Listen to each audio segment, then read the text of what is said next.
નમસ્કાર વિદ્યાર્થી મિત્રો, આ ચેનલમાં આપનું સ્વાગત છે. તો આજે આપણે જોઈશું પ્રથમ સત્રાંત પરીક્ષા ઓક્ટોબર 2022, ધોરણ 8, વિષય હિન્દી, સમય 3 કલાક, કુલ ગુણ 80. निम्नलिखित प्रश्नों के सही विकल्प चुनकर उत्तर लिखिए. नंबर 1, रमजान के पूरे 30 के बाद ईद आती है. रोजो. डॉक्टर कलाम ने अपनी खाली जगह कक्षा की यादगार घटना सुनाई थी. बी 5वीं. नंबर 3, सर्वदमन के मुख की दमक खाली जगह के समान थी. अग्नि. नंबर 4, पहली तपस्विनी का नाम क्या था. ए सुव्रता.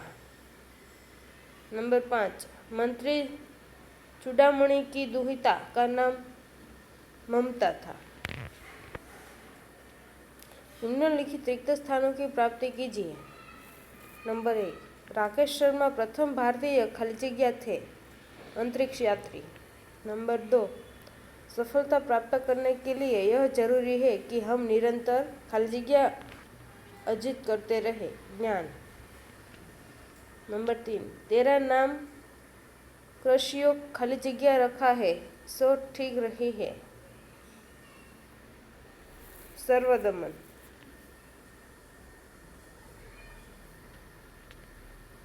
नंबर 4, वह विधवा थी, उसकी विडंबना का अंत कहाँ था.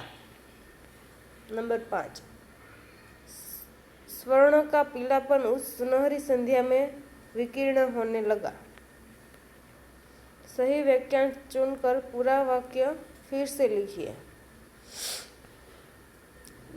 सुनीता में साहसिक वृत्तियां उभर सकी क्योंकि उनका पालन पोषण अमेरिका में मुक्त वातावरण में हुआ था. नंबर 2, हम जिस भाषा में सोचते हैं उसी में अपनी बात सहजता से व्यक्त कर सकते हैं. निम्नलिखित प्रश्नों के उत्तर एक एक वाक्यों में लिखिए.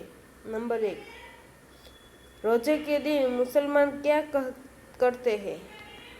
जवाब, सूर्योदय से सूर्यास्त तक कुछ भी न खाने पीने को यथार्थ उपवास रोजा करते हैं. रोजा मुसलमानों का एक मजहबी फर्ज है. नंबर 2, शिक्षक श्री शिव सुब्रह्मण्य ने छात्रों को किसका जीवंत उदाहरण दिया. जवाब, छात्रों को पक्षी के उड़ने की क्रिया का जीवंत उदाहरण दिया. सर्वदमन क्या करना चाहता था. सर्वदमन सिंह शावक के दांत गिनना चाहता था. नंबर 4, ममता को प्रत्येक लड़ने वाले सैनिक ने नफरत किया. जवाब, विधर्मी शेरशाह के आतताई सैनिकों ने ममता के पिता का वध किया था. उसी घटना के कारण ममता को प्रत्येक लड़ने वाले सैनिक से करती ममता से पिता का वध किया था. निम्नलिखित प्रश्नों के उत्तर 2-3 वाक्यों में लिखिए. सुनीता विलियम के लिए हमें किस बात का गर्व है. जवाब, सुनीता भारतीय नागरिक नहीं है परंतु उसका मूल गुजरात में जुड़ा है. उनके पिता दीपक भाई पंड्या जन्म से गुजराती है. उन्होंने अपना आधा जीवन गुजरात में बिताया था. यहाँ वे एक सफल डॉक्टर के रूप में रहे. 1960 में वे हमेशा के लिए अमेरिका चले गए. वहाँ उन्होंने युगोस्लाविया की उर्सबाइन बोनी नामक युवती से शादी की. उनकी 3 संतानों में सुनीता सबसे छोटी है. इस प्रकार गुजराती मूल होने के कारण सुनीता भारतीय है. इस तरह सुनीता के भारतीय होने पर हमें गर्व है. नंबर 2, नीचे दिए गए मुद्दों के आधार पर विज्ञान वरदान का अभिशाप इस विषय पर कोई एक पक्ष में अपने विचार कारण सहित बताइए. प्रत्येक वस्तु को पहलू होते हैं. एक पहलू उसकी अच्छाइयाँ बताता है, दूसरे पहलू उसकी बुराइयाँ बताता है. विज्ञान को भी इसी कसौटी पर कसे तो सबसे पहले उसे अच्छे पहलू हमारे सामने आते हैं. ट्यूबलाइट, पंखे, AC, cooler, fridge, geyser, lift तथा बिजली से चलने वाले अन्य मशीनें विज्ञान की अद्भुत देन है।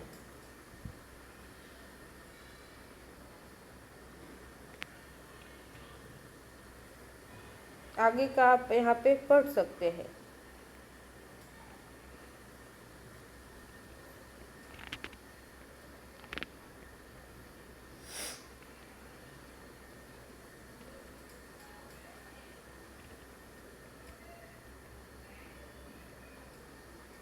निम्नलिखित प्रश्नों के उत्तर एक एक वाक्य में लिखिए। अपने मत से सृष्टि में सर्वोपरि कौन है? क्या? मेरे मत से सृष्टि में ईश्वर ही सर्वोपरि है, क्योंकि वह सर्वशक्तिमान है। वह जिसे बचाना चाहे उसे कोई मार नहीं सकता और वह जिसे मारना चाहे उसे कोई बचा नहीं सकता। नंबर 2, धरा के सपूत नए राग और गान किस में भरेंगे? स्वतंत्रता पाने के बाद हमारे देश में नया युग आया है। धरा के सपूत इस नव युग की वीणा में नए राग और गान भरेंगे। सही व्याख्यान चुनकर पूरा वाक्य फिर से लिखिए। नंबर 1, ईश्वर हमारे गुनाहों को माफ कर देता है क्योंकि वह बड़ा मेहरबान है। नंबर 2, सिद्धार्थ चौंके क्योंकि ऊपर से एक घायल हंस नीचे गिरा।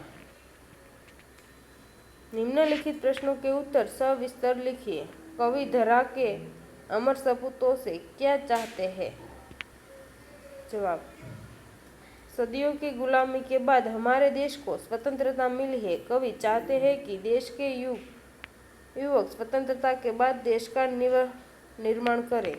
वे लोगों को जीवन में नया उत्साह भरे, उनमें नई प्राणों का संचार करें।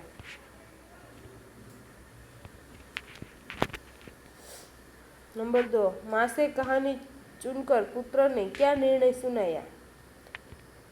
जवाब, पुत्र छोटा था पर बुद्धिमान था। माँ से कहानी चुनकर उसे पक्षी के प्रति सहानुभूति उत्पन्न हुई। उसने कहा कि यदि कोई किसी निर्दोष को मारे तो दूसरा उसे क्यों न बचाए। न्याय में दया की भावना होनी चाहिए, इसलिए रक्षक हमेशा भक्षक से बड़ा होता है।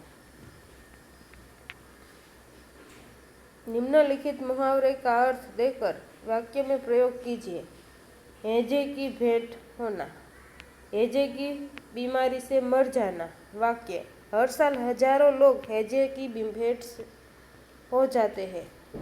नंबर 2, बेड़ा पार लगाना, संकट में बचाना। वाक्य, भगवान ही गरीबों का बेड़ा पार लगाता है। लिंग बदलकर वाक्य फिर से लिखिए। दास, दासी। नंबर 2, स्वामी तो स्वामिनी। नंबर 3, बाबू, बलुआन। नंबर 4, शेर, शेरनी। निम्नलिखित विशेषणों का वाक्य में प्रयोग कीजिए। नंबर 1, अच्छा, सोनी को दूध का शीरा अच्छा लगता है। नंबर 2, प्रिय, सौरभ को अपनी गाड़ी बहुत प्रिय है। नंबर 3, बुरा, हमें कभी किसी का बुरा नहीं सोचना चाहिए। नंबर 4, अमीर, अमीर लोगों को गरीब लोगों की सेवा करनी चाहिए। निम्नलिखित शब्दों के साथ सही प्रयत्न जोड़कर शब्द लिखिए। नंबर 1, चौराहा, चौमासा, चौपाई। नंबर 2, परदेश, परलोक, परदादा। नंबर 3, अधः, अधमरा, अधजला ने अधखिला। नंबर 4, नीर वत्ता आधार, निराधार। नंबर 5, प्रति वत्ता कुल, प्रतिकूल। नंबर 6, नीर वत्ता दोष, निर्दोष। वचन बदलकर वाक्य फिर से लिखिए। सहेली, सहेलिया।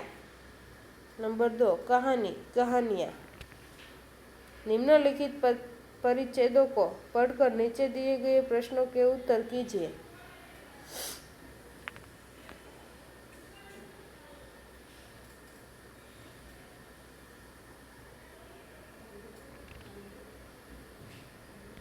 नंबर 1, हिमालय हमें क्या संदेश देता है?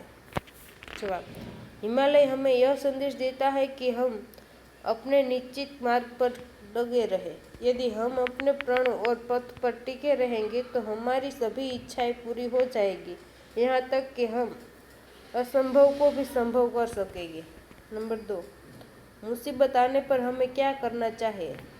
जवाब, मुसीबत आने पर हमें उससे भयभीत नहीं होना चाहिए, उससे घबरा कर अपना प्राण और पथ नहीं छोड़ना चाहिए। नंबर 3, कवि ने हिमालय को सबसे बड़ा क्यों कहा है? हिमालय ने सभी बाधाओं का डटकर मुकाबला किया, वह हर कठिनाई में लड़ा, वह कभी अपने पथ से डिगा नहीं, इसलिए कवि ने हिमालय को सबसे बड़ा कहा है। नंबर 4, इस काव्य का भावार्थ लिखिए। जीवन में अपने बाधाएं और कठिनाइयाँ आती है, हमें निडरता से उसका सामना करना चाहिए। जो मुसीबतों से बिना घबराए अपने प्रण को और पथ पर अटल रहते हैं, वे असंभव को भी संभव कर दिखाते हैं। नंबर 5, इस काव्य को योग्य शीर्षक दीजिए। हिमालय का संदेश।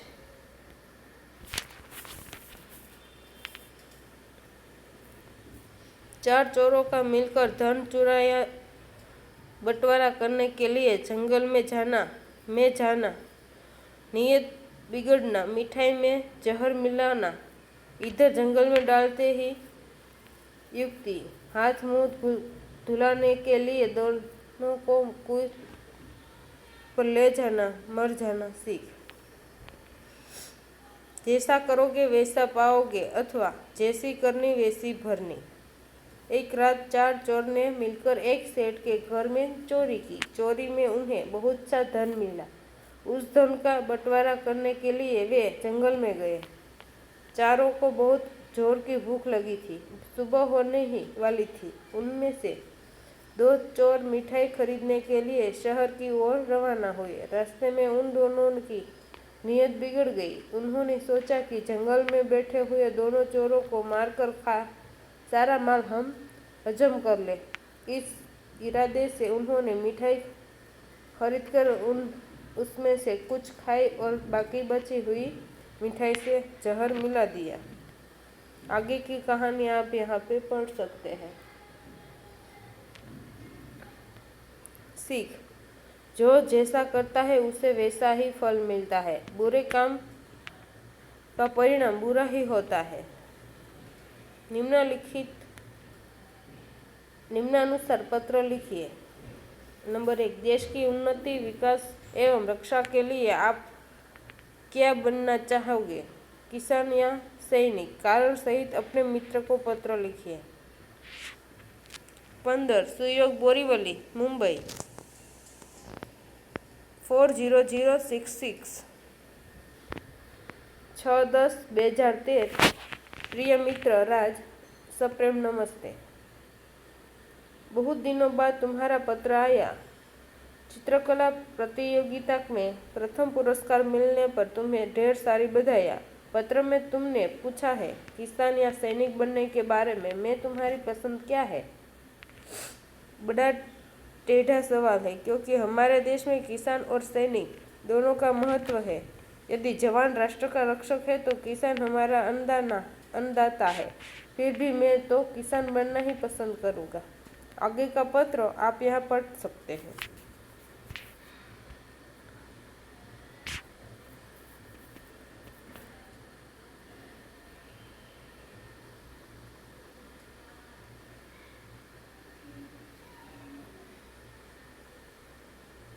इस पत्र के उत्तर में तुम अपनी पसंद के बारे में जरूर बताना। शेष सब कुशल है ही पसंद करूँगा। इस पत्र के उत्तर में तुम अपनी पसंद के बारे में जरूर बताना। तुम्हारा प्रसाद परीख। किसी एक विषय पर करीब 150 शब्दों में निबंध लिखिए। पुस्तक हमारी मित्र।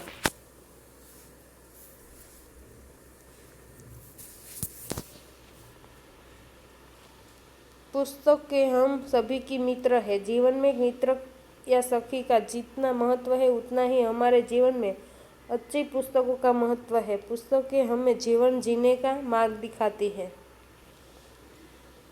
पुस्तक एक ज्ञान का स्रोत है जिसमें हमारे ज्ञान तथा जिज्ञासा की पूर्ति होती है। पुस्तकें हमारे ज्ञान को गतिमान रखती है। पुस्तकें मूल्यवान है।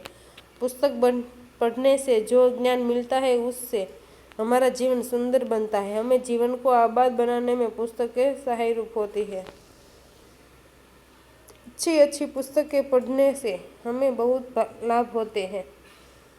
हमें अपने दोस्तों या सखियों की भी जन्मदिन के अवसर पर भी अच्छी पुस्तकें भेंट में देनी चाहिए। सचमुच पुस्तकें हमारी मित्र है। अथवा कमल या तलवार कौन शक्तिशाली है? अपने विचार कारण सहित बताइए। कलम लिखने का काम करती है, तलवार युद्ध में काम करती है। कलम से दिमाग की शक्ति जुड़ी है, तलवार के साथ शरीर की बल जुड़ा है। कलम कविता, कहानी, उपन्यास, जीवन चरित्र आदि लिखती है। तलवार गले काटती है और खून बहाती है। कलम आनंद देती है, उससे समाज में सुख शांति का प्रचार होता है। वह लोगों के दिल है, वह बुरों को अच्छा बनाती है। रामायण पढ़कर कितने ही रावण राम बन गए। गांधी जी की आत्मकथा ने कितने ही बुरे लोगों को अच्छा बना दिया। व्यास, वाल्मीकि, कालिदास, तुलसीदास, रविंद्रनाथ टैगोर, शेक्सपियर आदि कलम के कारण मरकर भी अमर हो गए। कलम की शक्ति युग युग तक जारी रहती है, इसलिए मेरे विचार से तलवार की अपेक्षा कलम की अधिक शक्तिशाली है। निम्नलिखित परिच्छेद का अपनी मातृभाषा में अनुवाद कीजिए। एक साहब टैक्सी में बैठे और ड्राइवर से बोले, जरा तेज चलो वरना मेरा चित्रहार निकल जाएगा। ड्राइवर बोला, अगर मेरे ज़्यादा तेज चला तो ऐसा न होगा कि आपके और मेरे चित्रों पर हार चढ़ जाएगा। अनुवाद। એક સાહેબ મોટરમાં બેઠા અને ડ્રાઈવરને કહ્યું, જરા ઝડપથી ચાલ, નહીં તો મારું ચિત્રહાર જતું રહેશે। ડ્રાઈવર બોલ્યો, જો હું વધારે ઝડપથી ચલાવીશ તો ક્યાંક એવું ન થાય કે તમારા અને મારા ચિત્રો પર હાર ચડી જાય। Best of luck. Thank you.